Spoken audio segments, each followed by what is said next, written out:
तलवार में मंडित कर दूषण विराज गज पंडित राम नारी श्वेत पुराण विदित देवागम गावै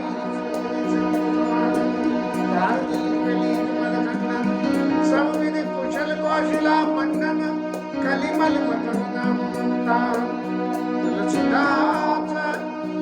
प्रभु पाई प्रेम सहित मुनि नारद बरनि राम गुण ग्राम शोभा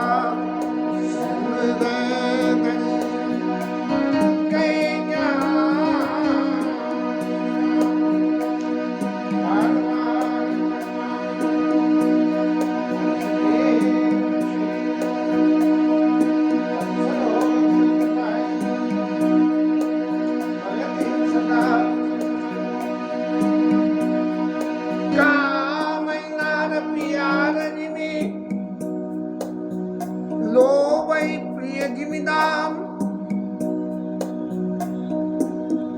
तिमि रघुनाथ निरंतर प्रियला गौरा अच्युतम केशव राम नारायण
भगवान की लीला संवरण के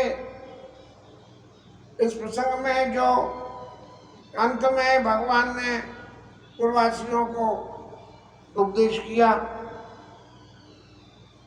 उस उपदेश का सारा सारांश भगवान के अपने जीवन में किए हुए कर्मों से संबंधित जीव शिक्षा को उपदेश के लिए भगवान ने बहुत कुछ ये थोड़े से शब्दों में सब लोगों को समझा दिया। मुझे याद पड़ती है कि 3 साल पहले 5 मई को शायद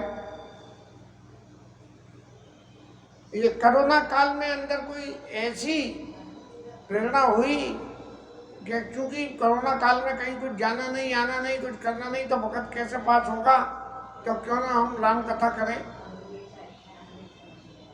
ठाकुर जी का ऐसा शायद लगा कि उपदेश हो, निर्देश हो, और बड़ा मन कर रहा करके कथा शुरू कर दी। बच्चों ने आके YouTube पे चैनल बना दिया और अपलोड होने लगी, उसके लिए जो कुछ भी हुआ। लेकिन उस कथा का जैसे हमारे मुरारी बाबू जी लेते हैं कि मानस मानस किन्नर, मानस प्रयाग, ऐसे ही कहाँ से सद्बुद्धि आई कि बोले मानस करुणा, बोले रामचरित मानस में करुणा क्या चीज है। अब यदि शाब्दिक रूप से तो यदि विचार करें तो करुणा तो उस काल में कुछ था ही नहीं, लेकिन चित्त ने या कहो इस शरीर की प्रज्ञा ने करुणा को ब्रेक डाउन कर दिया। 3 शब्दों में 2 शब्द पहले ले दिए करो, और फिर उसके बाद में एक शब्द ना को अलग छोड़ दिया। जैसे एक तरह से कहते हैं रोको मत जाने दो। इसका मतलब जो आदमी जो निर्देश दे रहा है उसके दोनों ही अर्थ होते, रोको मत जाने दो और रोको मत और जाने दो।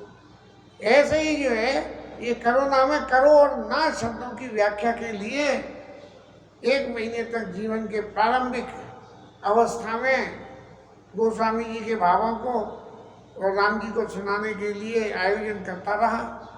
आज पुणे 3 साल बाद वही मई का महीना और ये रामायण की 3री आवृत्ति होगी, चल रही है, जो समाप्त होने के है। लेकिन अभी तो बहुत टाइम लगेगा, 40-42 दोहे हुए, 120 दोहे, अभी 2 महीने 3 महीने लग जाएंगे इनको खत्म होते होते।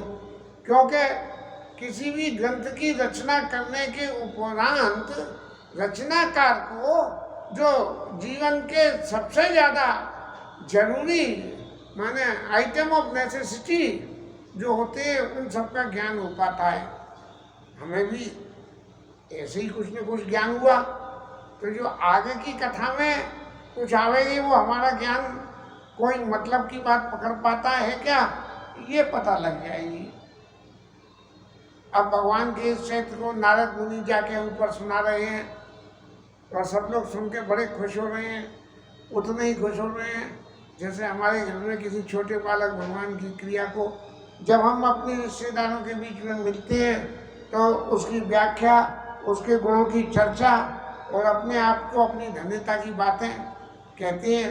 तो ऐसे ही नारद जी जब ऊपर जाके भगवान के इन चरित्रों का कि अयोध्या में राम जी महाराज क्या क्या चरित्र कर रहे हैं उनका वर्णन करते हैं, तो जीवन मुक्त ब्रह्म पर चरित्र सुनते ध्यान और जे हरि कथा न करई रति तिनके ही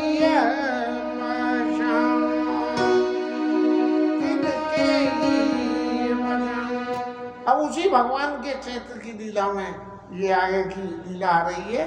और पहले थोड़ा सा एक दोहे का पाठ कर लें, क्योंकि ये व्याख्यान ऐसा होगा कि इसमें अगर बह गए तो पाठ नहीं कर पाएंगे।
था कालई कर्मई कीचरई मिथ्या दोष लगाए कालई कर्मई कीचरई मिथ्या दोष लगाए।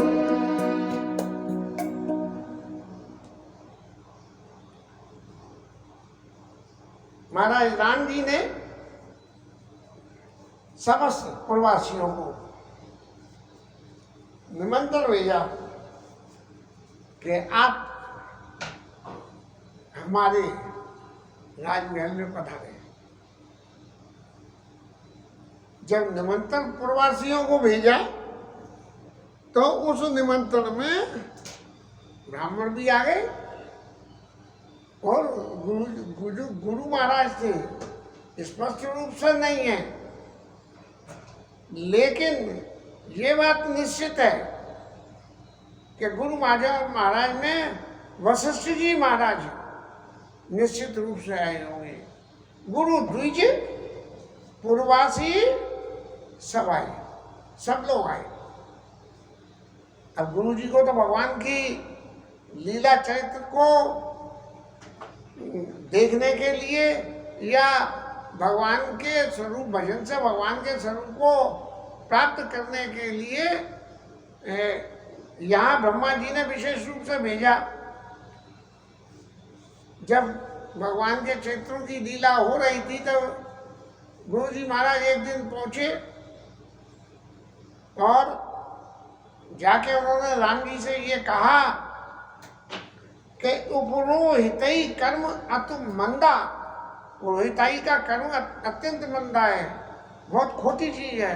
और वेद पुराण स्मृति कर निंदा, स्मृति और पुराण वेद सब उसकी निंदा करते हैं। तो जब विधाता ने मेरे से कही कि तुम सूर्यवंश के जाके गुरु बन जाओ, तब जब न ले मैं तब विधि मोही, जब मैंने मना कर दिया कि मैं पुरोहिताई नहीं करूँगा, तब जब न ले मैं तब विधि मोही, और कहा लाभ आगे सुत तोई। अरे भाई वशिष्ठ महाराज, आप ये समझिए कि इससे बड़ा आपके जीवन में और लाभ क्या हो सकता है कि जिसकी साधना के लिए तुम जिसके दर्शन को छोड़ रहे हो, तो इससे बड़ा और क्या लाभ हो सकता है? क्या कहा लाभ आगे सुख तोई, जब न ले मैं तब विधि बोई।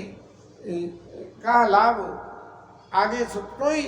तब मैंने इस उपरोहित कर्म को मैंने स्वीकार कर लिया, और स्वीकार करने के बाद अब क्या हुआ? अब महाराज आपकी लीला का तो सब काम हो गया पूरा, तो अब मुझे आप जो है इतना आपकी लीला के मैंने पुरोहित की स्वरूप की या पुरोहित के कैरेक्टर को अच्छी तरह से निभाया है, तो मेरे को नाथ एक वर मांगो राम कृपा करि दे। महाराज आपके दर्शन कर लिया, बस एक वरदान मांगना चाहता हूँ। क्या कि जन्म जन्म प्रभु पद कमला कबहु घटे जन्मे। मैं अपने कर्म प्रारब्ध से जहाँ कहीं भी जाऊँगा, वहाँ किसी भी जन्म में आपके चरणों में मेरे प्रति, आपके चरणों के प्रति मेरा प्रेम घटे नहीं, बढ़ भले ही जाए, घटे नहीं। तो इसलिए गुरु द्विज पूर्वासी सब आए, बैठे मुनि गुरु अर द्विज सज्जन। समस्त श्रोतागण, जैसे नेता लोग कहते हैं भारत माता की जय, समस्त श्रोतागण जरा ध्यान से सुने। तो बैठे मुनि गुरु और द्विज सज्जन, इसका मतलब वहाँ कोई अयोध्या में भगवान के क्षेत्र राज्याभिषेक के बाद में कोई असज्जन पुरुष ही नहीं रहा, कोई असज्जन ही नहीं रहा। और बोले वचन भगत भव भंजन, अपने भक्तों के डर को नाश करने वाले भगवान क्या बोले? सुना सकल जन्म बानी सुनाऊं सकल जन्म बानी कहूं न कछु ममता उरानी। आप लोग सब लोग मेरी बात को सुनो और कहूं मैं जो आपसे कह रहा हूं मैं इस नाते नहीं कह रहा हूं कि मैं राजा हूं अयोध्या का राजा हूं इस नाते नहीं कह रहा हूं। कहूं न कछु ममता उरानी आपके प्रति जो मेरे चित्त में अति प्रिय मोही यहाँ के वासी जिस वक्त लंका से लौटे हैं तब भगवान ने कहा अति प्रिय मोही यहाँ के वासी और मम धामदा पुरी सुखरासी। तो वो जो बात है तो मैं कोई इस ममता से कि आप मेरे पुर के वासी हो इसके लिए नहीं मैं समस्त सृष्टि के रचना में सब मनुष्यों के लिए एक बात कहता हूँ नहीं अनीति नहीं कछु प्रभुताई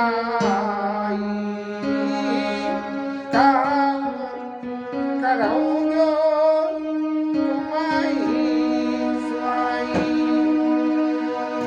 मैं कोई भी अनीति की बात नहीं कहूँगा कि मैं राजा हूँ इसलिए कि मैं राजा हूँ मैं जो कुछ कह रहा हूँ उस बात को मानो।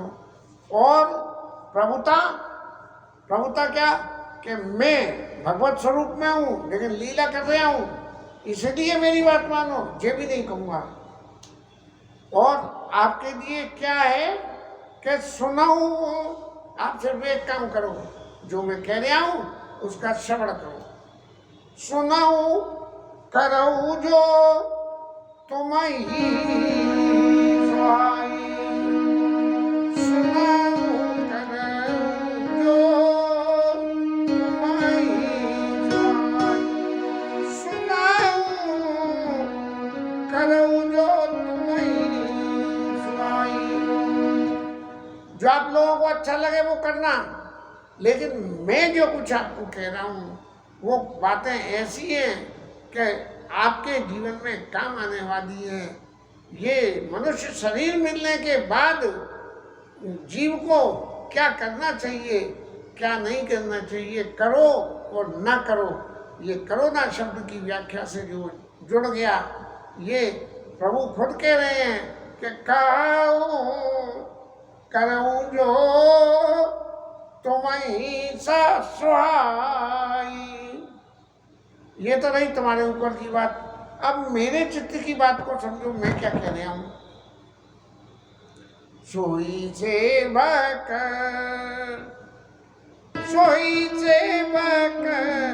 प्रियतम मम सोई सोई सेवक प्रियतम मम सोई मम अनुशासन माने जोई। अब मैं यहाँ चूंकि राजा स्वरूप में हूँ और आप लोग मेरे प्रिय बनना चाहते हो तो आपको कुछ करना पड़ेगा। जो मैं कह रहा हूँ करूँ जो मैं कह रहा हूँ उसको करो। लेकिन पहले ही कह दिया नहीं अनीति नहीं प्रभुताई कहूँ करो जो तुम्हें सुहाई। तो जो अनीति कछु भाको भाई तो मोई बरजे भय विसराई सोई सेवक प्रियतम मम सोई मम अनुशासन माने जोई मेरे अनुशासन को माने। लेकिन मैं कोई भी बात अपनी प्रभुता के प्रभाव में या कोई अनीति करने के लिए आप किसे नहीं कहूँगा। तो ये जो जीवन में करने का पहला चरण है और प्रभु अयोध्या वासियों के सामने कह रहे हैं। और सबसे पहली बात क्या कहा बड़े भाग मानुष तन पावा बड़े भाग मानुष तन पावा सुर दुर्लभ सदग्रंथ निरावा। जो सबसे ज्यादा जरूरी इंपॉर्टेंट बात है वो बात क्या है कि ये मनुष्य शरीर बड़े भाग्य से मिलता है और क्या है इसकी खूबी, क्या है मनुष्य शरीर की? इसकी खूबी ये है कि ये देवताओं को भी दुर्लभ है मनुष्य शरीर। मनुष्य कोई अत्यंत गुणवान शीलवान हो, साधुपना हो स्वभाव में, तो लोग बाग कहते हैं कि अरे भाई फलाने की क्या, वो तो देवता है। जबकि देव शरीर का स्वरूप क्या है? आप मनुष्य शरीर मिलने के बाद पुण्य कर्म करो तो देव स्वरूप मिलेगा, देव शरीर मिलेगा। और देव शरीर मिलेगा तो जो पुण्य कर्मों के करा हुआ पुण्य फल है उसका उपभोग करोगे। कि जैसे लॉटरी का टिकट खरीद लो और लॉटरी निकले तो लॉटरी के पैसे का कैसे इस्तेमाल करना, तो ऐसे मनुष्य शरीर में किए हुए जो कर्म है उनका फल मिलके आपको देव शरीर मिल जाएगा। और उस फल का उपभोग, उससे मिलने वाले सुख सुविधाओं का उपभोग करके जब खाता बराबर होने का नंबर आ जाएगा तब फिर वापस शरीर लेके मनुष्य पे योनि में आना पड़े, मनुष्य योनि में फिर आना पड़ेगा। इसलिए भगवान कह रहे हैं बड़े भाग मानुष तन पावा। लेकिन देव शरीर में उपभोग हो सकता है, भोग हो सकता है, देव शरीर में भजन नहीं होता, क्योंकि भजन हमेशा भोग के संग में नहीं होता। अभी आज के समय में हम देख रहे हैं कि भजन करने के लिए पहले लोग भोग का साधन कर रहे हैं कि बोले साहब कथा हो रही है और कथा में इतने दिन में ऐसा भोग प्रसाद बटना चाहिए कि लोग जन सदियों याद रखें कि फलाने के यहाँ कथा में ऐसे ऐसे भोग प्रसाद बटे थे, इस भावना से। लेकिन यहाँ प्रभु कह रहे हैं उल्टा ही है कि देव शरीर में भोग मिल सकते हैं, मनुष्य शरीर में जो भगवत साधना हो सकती है वो देव शरीर में नहीं होती है। भोग भोगना है तो देव शरीर ले लो, लेकिन फिर वापस मनुष्य शरीर में आना पड़ेगा। इसलिए बड़े भाग मानुष तन पावा। और क्या है कि देवताओं को भी दुर्लभ है। और मुझे किसने कही है? ये प्रभु कह रहे हैं, मैं नहीं कह रहा हूं। बड़े भाग मानुष तन पावा, सुर दुर्लभ सद ग्रंथनि गावा। सब अच्छे अच्छे ग्रंथों ने इसका गान करा है कि मनुष्य का शरीर जो है बड़ा दुर्लभ है। और मनुष्य शरीर की खूबी क्या है? देव शरीर की खूबी तो ये है कि सुख सुविधाओं को उपभोग करो। लेकिन मनुष्य शरीर की खूबी क्या है? साधन धाम मोक्ष कर दारा, मोक्ष कर दारा, पाई न जेई परलोक सुमारा। ये साधन का धाम है। साधन का धाम माने यदि आप मनुष्य शरीर मिल के भगवत प्राप्ति के लिए कोई साधन करोगे तो ये शरीर सबसे पहले दे दिए। तन बिन वेद भजन नहीं बनना, बिना तन के जो है भजन नहीं हो सकता। इसलिए भजन करने के लिए पहले मनुष्य शरीर चाहिए। तो इसलिए साधन धाम और मोक्ष के द्वारा यदि आप मनुष्य शरीर पाके मोक्ष लेना चाहते हो तो वो भी आपको मिल सकता है, लेकिन देव शरीर में मोक्ष नहीं मिल सकता। पाई न जेई परलोक समारा, पाई न जेई परलोक समारा। इस मनुष्य शरीर को पाके अपने अगले जन्म को यदि इसने सुकारत लगाने का प्रयास नहीं किया, मनुष्य शरीर में पुण्य कितना ही कर लो देव शरीर मिल जाएगा। पुण्य भोग के बाद फिर पृथ्वी पे आना पड़ेगा। लेकिन भगवत प्राप्ति के साधन के लिए यदि इस शरीर से प्रयास किया जाएगा तो आपको मोक्ष मिल सकता है। यदि आपने ऐसा नहीं किया तो सो परत्र दुख पावई। जब ये शरीर अंत होगा ना तब उसको पता लगेगी कि अरे भाई, घर से गए थे बद्रीनाथ यात्रा को और रुपए दे गए 10,000, अब रुपए हो गए रास्ते में खत्म। बोले अब क्या करें, कैसे करें? तो क्या हुआ, अब तब पछता रहे हैं। तो ऐसे ही ये मनुष्य शरीर जो है बद्रीनाथ यात्रा के समान है। बद्रीनाथ में देह दान होता कहिए, हमने सुना है कि बद्रीनाथ में लोग बार देह दान करिए आए तो यहाँ के मुक्ति हो जाए, तो सीधे भगवान के धाम को मिल जाए, भगवान बद्रीनाथ के धाम का आवास मिल जाए। तो ऐसे 100 परत दुख पावे। तो जो पैसा खर्च हो जाए, खत्म हो जाए, तब जो चित्त में तकलीफ होती है, जब ये मनुष्य शरीर समाप्त हो जाए तब ये ज्ञान आता है कि 100 परत दुख पावई, सिर दुनि दुनि पछताई, कालई कर्मई ईश्वरई विद्या दोष लगाई। काल को, कर्म को और ईश्वर को, इन 3 लोगों को दोष लगाता। बोले भैया क्या हुआ? कि भाई मैं तो बहुत भजन करना चाह रहा था, लेकिन मैं क्या करूं, मेरे को तो ऐसा चक्कर में फंसा दिया। एक दिन कथा सुन रहा था, राजेश्वरानंद जी महाराज कह रहे थे, एक कोई सज्जन मिले जो अपने नाती को लेके खिलाते घुमाते हुए डोल रहे थे। अब वो नाती से कुछ बात कहें और वो नहीं माने, तो महाराज राजेश्वरानंद जी महाराज जैसे ही कोई स्वरूप निकल कर जा रहे होंगे तो उन्होंने कहा, देख बात मान ले, नहीं तो वो बाबा आ रहा है, वो बाबा ले जाएगा। तो महाराज राजेश्वरानंद जी कह रहे थे कि हम उनके पास गए और हमने जाके उनसे कही कि भाई देखो, बच्चा बाबा बाबा कर रहा है, तो अब तो तुम बाबा हो जाओ, और तुम बाबा से ही बच्चों को डरा रहे हो कि ये बाबा ले जाएगा। तो बाबा ले नहीं जाएगा, बाबा तुम्हें मुक्ति दिलवा देगा।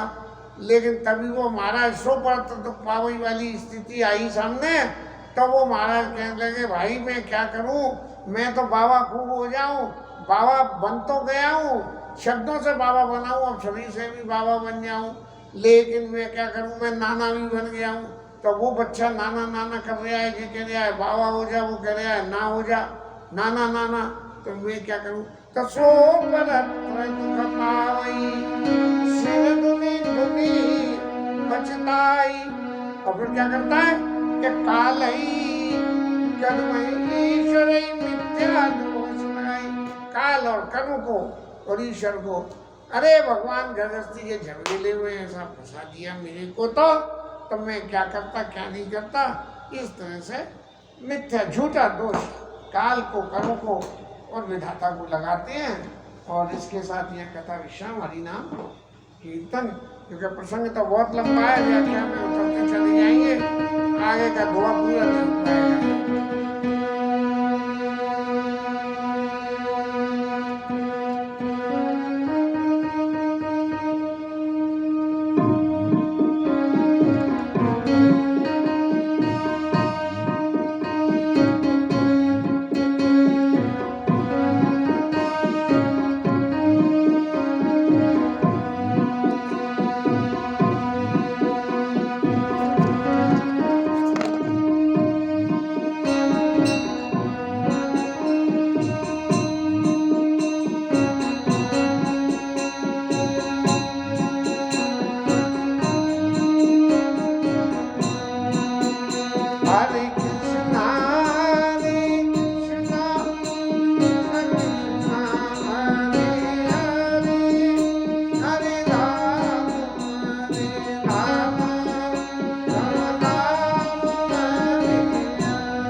जय, पवन सुत हनुमान की जय, उमापति महादेव की जय, श्री कर्ण की जय, श्री राधा रानी की जय, जय श्री राधे।